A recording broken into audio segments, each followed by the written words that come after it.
Soyez les bienvenus au nom du Dieu trois fois saint. Aujourd'hui, nous fêtons la Réformation. Cette nouvelle vigueur, ce décrassage de l'Église, en grande partie initié par Martin Luther, et qui a donné naissance aux églises protestantes. Fêter la Réformation, ce n'est pas juste nous souvenir avec nostalgie d'un pan glorieux de l'histoire de notre foi, mais qui serait derrière nous, loin, il y a 500 ans, et révolu. Fêter la Réformation, c'est aussi se rappeler que nos vies, comme notre foi, doivent se réformer continuellement à l'écoute de la parole qui seule peut les reformer, seule peut les restaurer, leur donner un souffle nouveau, un nouvel élan. Alors l'année dernière, si je me souviens bien, nous l'avons fait avec la rose de Luther. Cette année, nous suivrons d'abord les paroles du prophète Ésaïe, au fur et à mesure, puis un encouragement de l'apôtre Paul, et avec l'évangile du jour, on découvrira une facette de Jésus très énergique. Peut-être que ça vous parle comme ça tout de suite. Et enfin, nous réfléchirons à tout ça à partir d'un autre symbole de la foi protestante.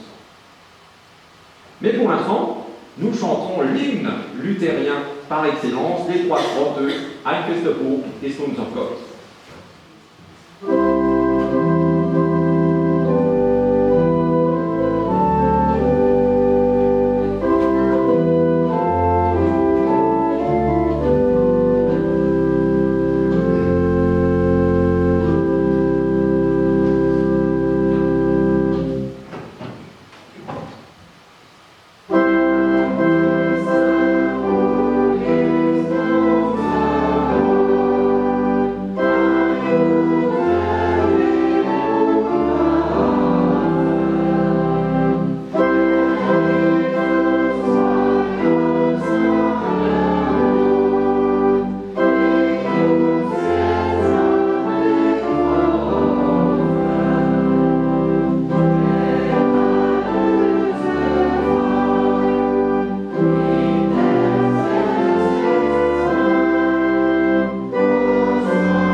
d'Ésaïe au chapitre 55.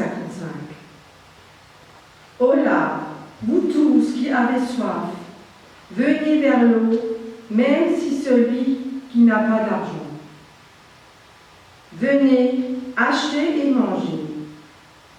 Venez, achetez du vin et du lait, sans argent, sans rien payer.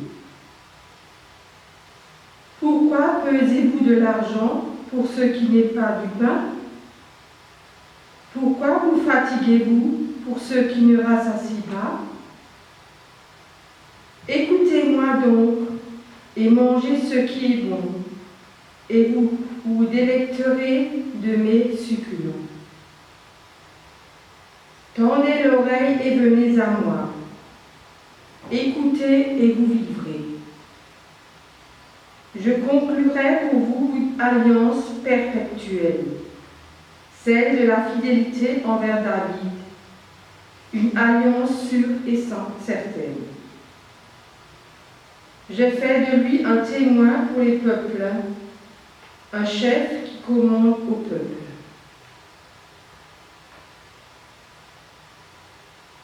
Le Seigneur nous invite à la joie et au bonheur. Ce n'est pas une question de richesse, de noblesse ou de privilège, car à tous gratuitement, le Seigneur offre son alliance vivifiante. En réponse, acclamons le Dieu 3 fois saint, Ihr seid der Vater.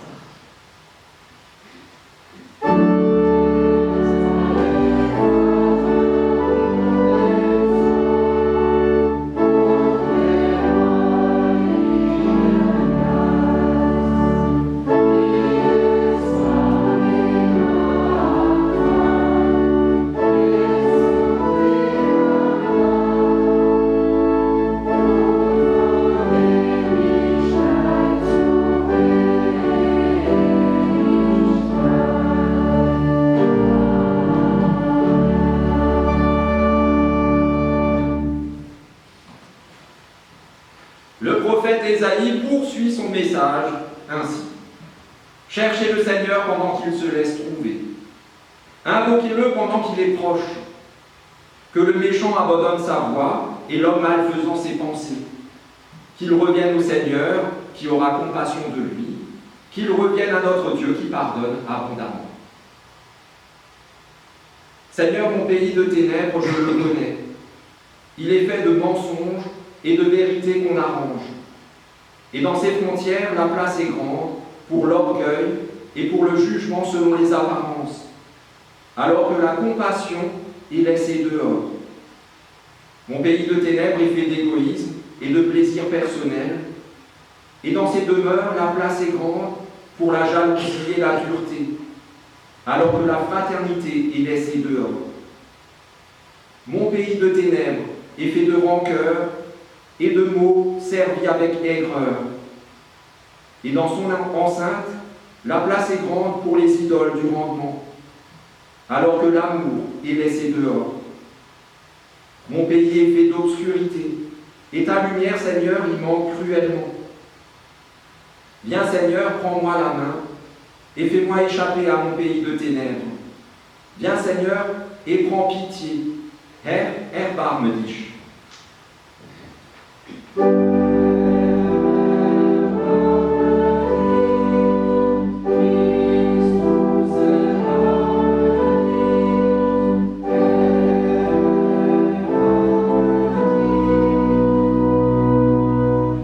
Ésaïe poursuit. Car mes pensées ne sont pas vos pensées, et vos chemins ne sont pas les miens, déclare le Seigneur. Autant le ciel s'est élevé au-dessus de la terre, autant mes voix sont élevées au-dessus de vos voix, et mes pensées au-dessus des vôtres. Seigneur, dans l'obscurité de ma nuit, mes mots d'amour retentissent. Tu as du prix à mes yeux et je t'aime. Ces mots, c'est toi, Seigneur, qui me les murmures. C'est toi qui me répètes sans cesse que je suis merveilleux, même dans les moments où je n'y crois pas, même lorsque je me laisse sombrer dans le désespoir et la haine, jusqu'à défigurer la foi l'espérance et l'amour que j'essaye de vivre. Tu as du prix à mes yeux et je t'aime. Tu m'appelles encore et toujours ton enfant bien-aimé, même quand je me crois seule, abandonnée de toi, même quand les murs que je tresse t'empêchent de me toucher, même quand je me confie en des idoles de bois, de pierre ou de banc. Mais toi, Seigneur, tu peux tout renverser pour me faire cheminer sur ton chemin de liberté. Tu as du prix à mes yeux et je t'aime. Seigneur, combien ces mots m'enflamment le cœur. Toi qui me connais et qui m'aimes, tu m'envoies le dire à mes sœurs et à mes frères, leur annoncer que tu es le Dieu qui aime d'un amour tout-puissant. Pour cette grâce admirable, nous te chantons notre reconnaissance et nous t'exaltons. Ehre sei Gott in der Höhe.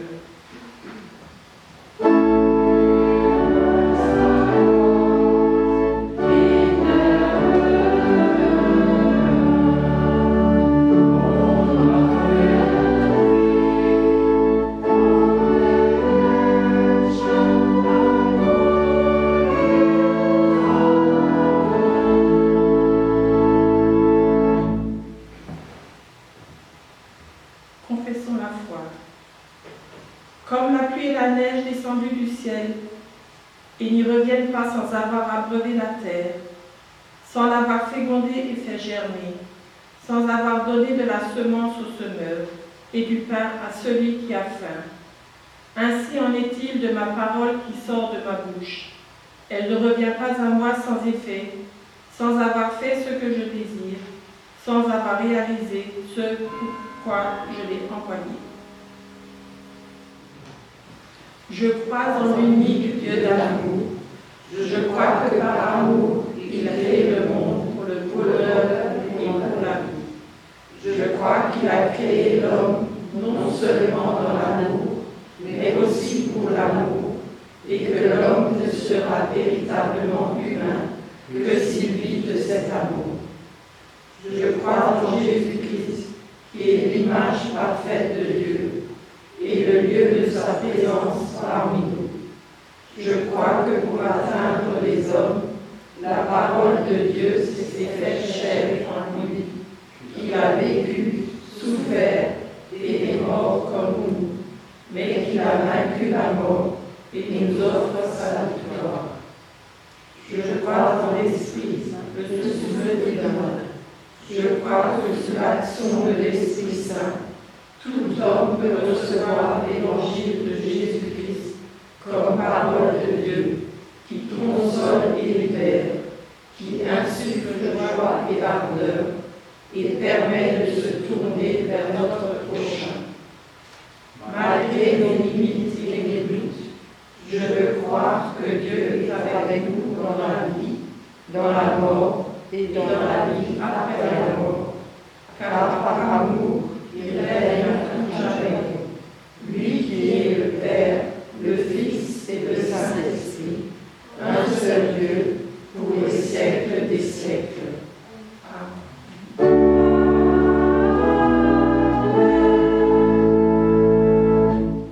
Après l'extrait du livre d'Ésaïe, poursuivons les lectures du jour avec un passage de la première lettre de Paul aux Corinthiens. Qu'est-ce que donc Apollo? Qu'est-ce que Paul? Des serviteurs par l'entremise desquels vous êtes venus à la foi, selon ce que le Seigneur a accordé à chacun. Moi, j'ai planté, Apollos a arrosé, mais c'est Dieu qui faisait croître. Ainsi, ce n'est pas celui qui plante qui importe, ni celui qui arrose, mais Dieu qui fait croître. Celui qui plante et celui qui arrose ne sont qu'un, mais chacun recevra son propre salaire selon son propre travail. Car nous sommes des collaborateurs de Dieu. Vous êtes le champ de Dieu, la construction de Dieu. Selon la grâce de Dieu qui m'a été accordée, Comme un sage maître d'œuvre, j'ai posé les fondations et quelqu'un d'autre construit dessus. Mais que chacun prenne garde à la façon dont il construit. Personne en effet ne peut poser d'autre fondation que celle qui est en place, à savoir Jésus-Christ. Que l'on construit sur ces fondations avec de l'eau, de l'argent, des pierres précieuses, du bois, du foin ou du chaume, l'œuvre de chacun deviendra manifeste, car le jour la mettra en évidence. En effet, c'est dans le feu qu'il se révélera, et l'épreuve du feu montrera ce que vaut l'œuvre de chacun. Ainsi, si l'œuvre que quelqu'un a construite demeure, celui-là recevra son salaire.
Acclamons l'Évangile en chantant Alléluia.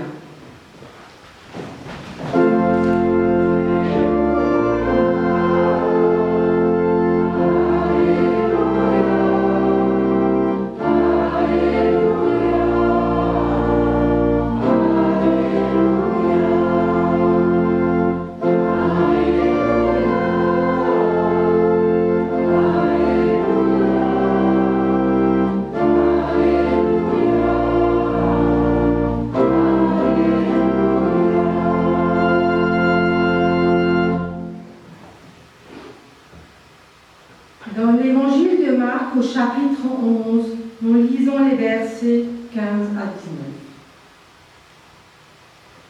Jésus et ses disciples arrivent à Jérusalem. Étant entrés dans le temple, Jésus se mit à chasser ceux qui vendaient et ceux qui achetaient dans le temple. Il renversa les tables des changeurs et les sièges des vendeurs de colombes. Et il ne laissa personne transporter un objet à travers le temple. Il les instruisait et disait, « N'est-il pas écrit, ma maison sera appelée maison de prière pour toutes les nations? Mais vous en avez fait une caverne de bandits. » Les grands prêtres et les scribes l'entendirent. Ils cherchaient comment le faire disparaître. Il avait peur de lui parce que toute la foule était ébahie par son enseignement. Quand le soir fut venu, Jésus et ses disciples sortirent de la ville. Seigneur, ta parole est la vérité. Enseigne-nous à marcher selon ta vérité. L'obsadir au Christ.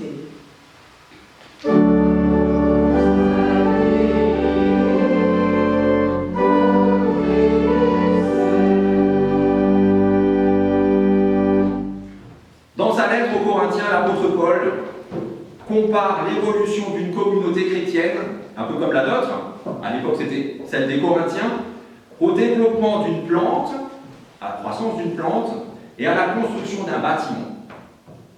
Alors judicieusement, il souligne que pour assurer à la plante une bonne croissance et au bâtiment une bonne édification, il est nécessaire qu'interviennent différents acteurs à différents moments. Ce n'est pas un seul qui fait tout du début à la fin, humainement parlant en tout cas. Pour la plante, se succèdent le semeur, l'arroseur, le récolteur. Si ça n'existe pas, c'est pas grave. Ainsi, pour édifier ou réformer sans cesse notre communauté, nous avons besoin de l'action de différents acteurs à différents moments. Et dans cette édification ou cette réformation, nous avons tous un rôle à jouer, chacun avec ses capacités propres. Tous, que l'on soit un enfant, que l'on soit un jeune, alors enfant, il n'y en a pas, mais jeune, juste derrière il dit qu'il y en a un, ça tombe bien, alors tu es le seul, ça tombe pas bien, mais tu es là. Jeune, adulte ou vieux. Et là, tant pis, il n'y en a pas non plus. J'ai pas de lunettes, non, pas encore. Ces remarques qui concernent l'édification d'une communauté, elles valent aussi pour l'édification, la construction de nos propres vies, de notre vie à chacun. La santé, on pourrait dire, de la communauté et la santé de notre vie à chacun en tant que disciples du Christ. Alors dans la vie, on passe nous aussi par différents stades de développement. Il y a d'abord le moment où on sème, nous semons. Alors parfois, on sème quoi? Le trouble, la haine, la zizanie, ça arrive, on sème ça.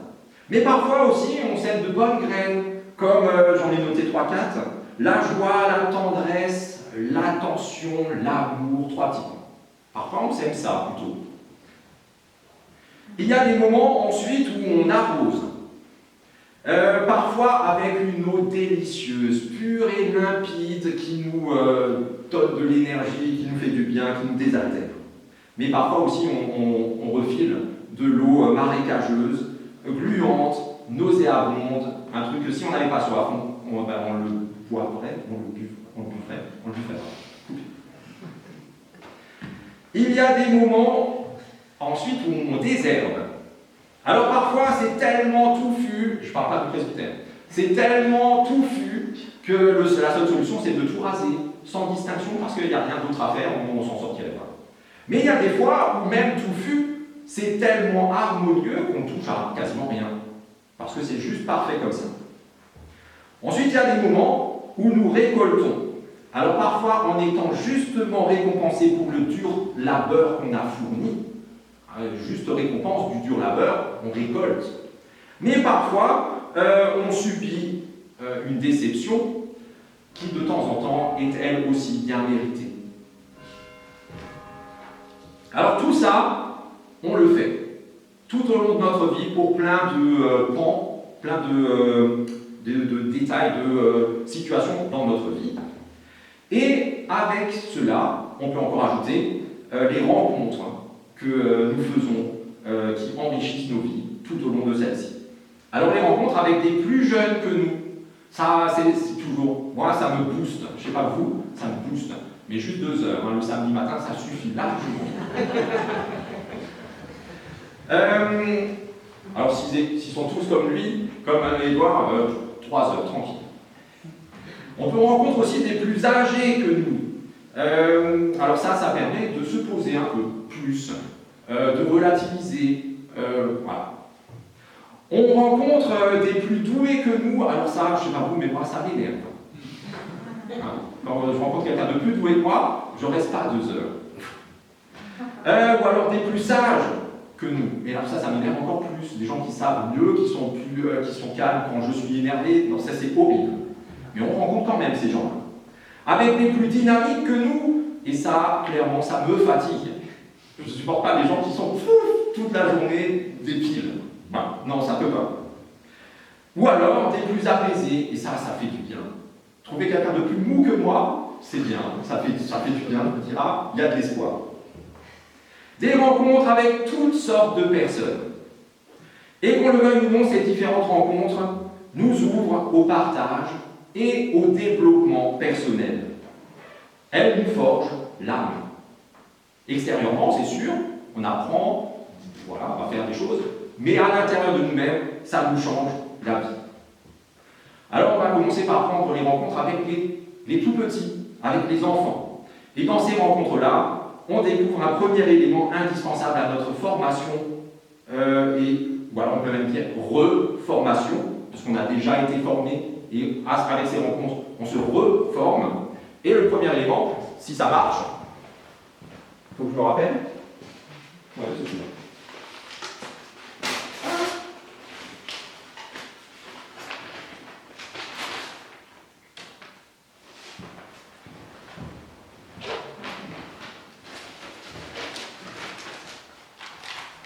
Pour l'année prochaine. Le premier élément, c'est celui-là. Est-ce que quelqu'un de là où vous êtes, vous voyez à peu près ce que c'est? C'est trop bas. Hein?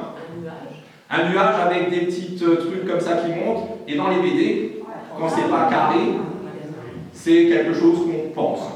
Et même là, comme c'est une forme de nuage, bah c'est le rêve. Quand on rencontre, quand on est au contact d'enfants, eh ben, il y a quelque chose qu'ils nous transmettent que nous, adultes, on n'a peut-être plus trop automatiquement, ben, c'est le rêve, la capacité de rêver. Parce qu'on ne peut pas, vous serez d'accord avec moi, on ne peut pas se contenter de la réalité présente. Vous y arrivez? Moi pas. Moi ça ne marche pas. Cette réalité présente est trop remplie de menaces, de catastrophes, de perspectives déprimantes. Cette réalité présente est trop déprimante, désespérante. C'est horrible. Alors pour entretenir la flamme de notre espérance, nous avons besoin de rêver. C'est beau, enfin voilà, ça donne un nouveau souffle. Et ça tombe bien, parce que même si c'est plus automatique, à partir d'un certain âge, c'est quand même encore possible. Ça fait partie de nos capacités, la capacité d'imagination. Et grâce à elle, nous empêchons le monde de sombrer dans le désespoir. Et grâce à elle, on peut même croire en la vie. Et grâce à elle, d'une certaine façon, on peut même continuer à croire en Dieu. Comme un enfant qui, chaque jour qui passe et le voit grandir, rêve son existence future, rêve ce qu'il va pouvoir, pas faire, mais devenir. Je veux être pompier, je veux être architecte, je veux être, pas juste, je veux faire pompier, je veux faire architecte, être. C'est ainsi que malgré les difficultés, nous faisons des projets. Quand même, on avait pendant 2 ans de pandémie le projet d'un jour revivre à peu près normalement. C'est en cours. Nous projetons des activités, des rencontres, des escapades, et surtout, nous nous y projetons nous-mêmes. On ne fait pas juste des projets pour avoir des projets, on fait des projets pour y être dedans.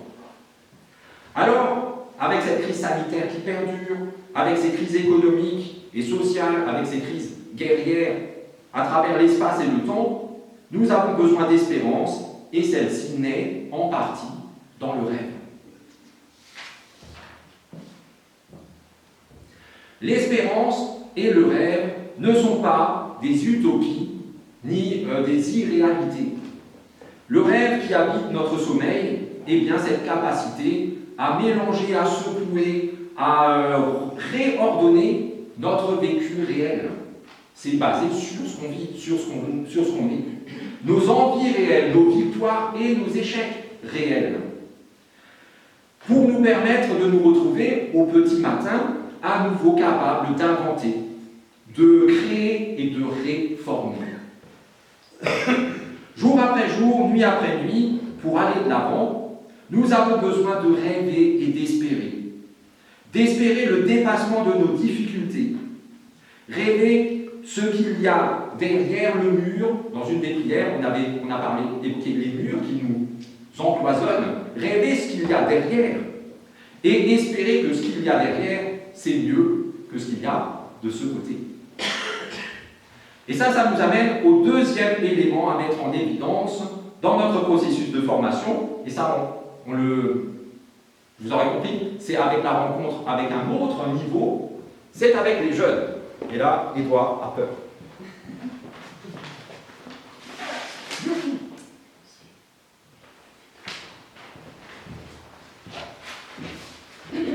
Est-ce que vous voyez ce que c'est? Ce sont des engrenages. Voilà. Comme les jeunes, on va dire plutôt, les jeunes sont en quête. Alors c'est parfois difficile à voir au moment de l'adolescence quand ils sont avachis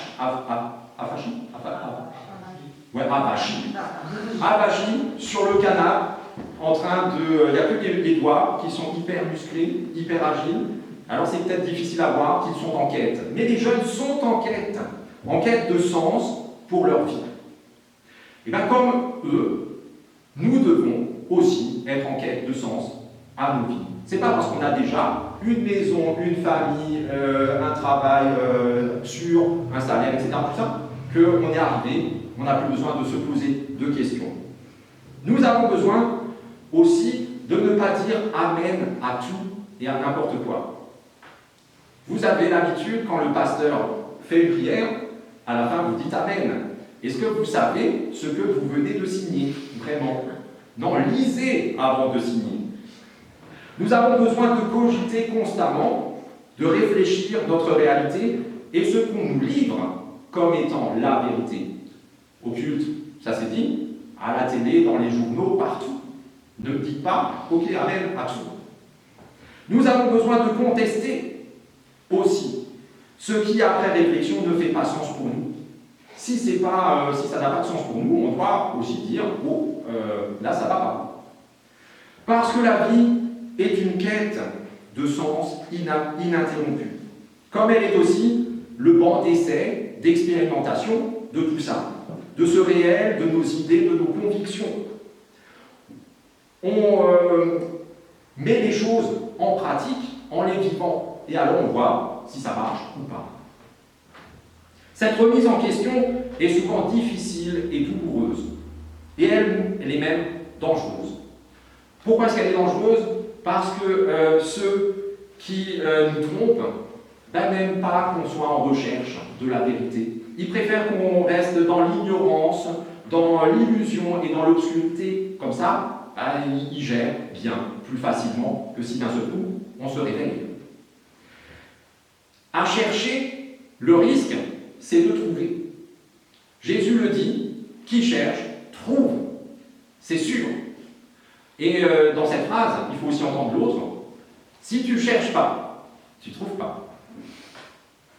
Ainsi, être et demeurer des chercheurs en quête de vérité, c'est salvateur, ça nous sauve. L'évangile du jour fait la part belle au renversement, au sens littéral, Jésus balance les tables, mais aussi au sens figuré, Jésus balance les cœurs. Il fait la part belle, cet évangile du jour, au bouleversement suscité par le questionnement des habitudes, des fonctionnements et des certitudes. Ça fait 100 ans que nous vendons des oiseaux dans ce temple. Et Jésus leur dit, ça fait 100 ans que vous faites mal. Alors cherchons encore et toujours. Quoi donc? Plein de choses bonnes à trouver. La justice, la vérité, la vie véritable, etc. Alors oui, pour reformer nos communautés et nos vies, il nous faut rêver, il nous faut nous remettre en question, et troisième élément, parce que vous voyez qu'il y en a encore quelques-uns, il nous faut, à un moment donné, passer à l'action. Et ça, c'est quand on a 18 ans, pas avant. Ok? C'est quoi?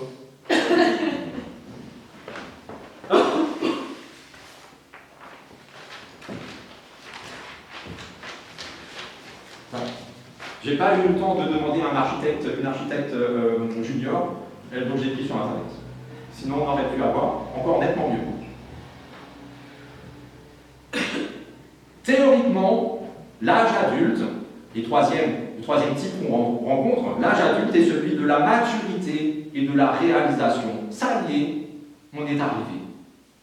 Bon, là, elle est encore un peu en construction, mais d'ici peu, voilà, ce sera fait. La plante fleurie, regardez-moi ça. J'ai fait une photo, c'est beau. La maison devient habitable, presque, là, sur le truc, mais c'est en cours, et bientôt ça le sera. Et nos cœurs se réjouissent. Enfin, on a vraiment fait quelque chose de notre vie. Cet âge adulte, c'est le temps de l'action rendue possible par le fait qu'on est dans la force de l'âge. Exactement ce qu'il faut pour bâtir un monde plus juste, un monde plus solidaire, un monde plus agréable, un monde plus fraternel. Mais pour ça, il nous faut aussi être conséquents avec nous-mêmes, dans nos choix et dans nos actions, sans attendre des autres et de la société en général qu'ils se réforment tout seuls. Sans s'imaginer qu'on a réponse à tout et que c'est toujours la bonne réponse. Sans baisser les bras devant l'inertie du grand nombre. Et sans suivre forcément la majorité qui a toujours raison. Non. Ça, je ne sais plus dans quel... dans le sermon sur les indulgences, le grand sermon sur les indulgences de Luther, je sors ma science, c'est dit dedans. Il cite Jésus, a priori, mais je n'ai pas retrouvé exactement, voilà, qu'il ne faut pas suivre forcément la majorité, qui n'a pas toujours raison. Tout au long de son ministère, d'ailleurs, Jésus, et aussi on le lit à travers l'Évangile, nous appelle à agir et à nous engager contre tout ce qui asservit et tue l'être humain, contre tout ce mal, le mensonge, l'exploitation, l'égoïsme, l'hypocrisie, etc. Voilà. Et c'est une lourde tâche, si on veut l'endosser.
L'enfant jouant sur le sable, croyant qu'il peut vider la mer. Je me tiens devant l'inexprimable, l'amour plus grand que l'univers. Tu es Dieu, éternel et infini. Tu es Dieu, qu'aucun mot ne peut décrire. Mais j'essayerai encore.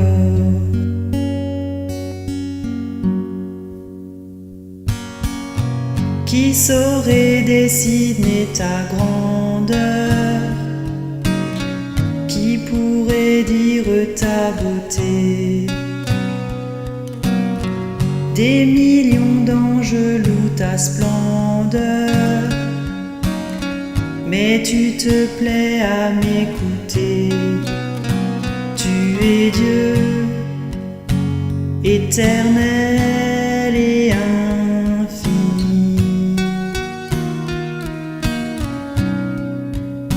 Tu es Dieu, qu'aucun mot ne peut décrire. Tu es Dieu, éternel et infini. Tu es Dieu, qu'aucun mot ne peut décrire. Tu es Dieu, éternel et infini. Tu es Dieu, qu'aucun mot ne peut décrire. Mais j'essayerai encore, j'essayerai encore, j'essayerai encore. Mes mots sont imparfaits, mais je continuerai. J'essayerai encore, j'essayerai encore. Oui, pour l'éternité, nos chants vont résonner. J'essayerai encore, j'essayerai encore. Mes mots sont imparfaits, mais je continuerai. J'essayerai encore, j'essayerai encore. Oui, pour l'éternité, nos chants vont résonner. J'essayerai encore, j'essayerai encore.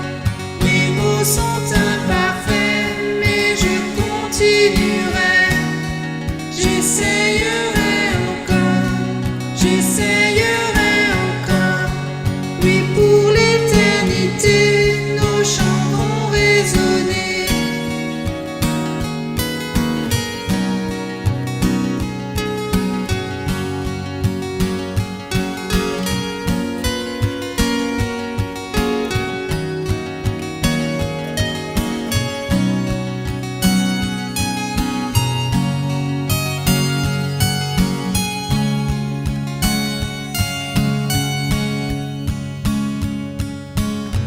Dieu que ma pensée ne peut cerner, mes mots s'épuisent à te saisir. Mais quand je contemple ta beauté, mon cœur ne peut les contenir. Tu es Dieu, éternel et infini.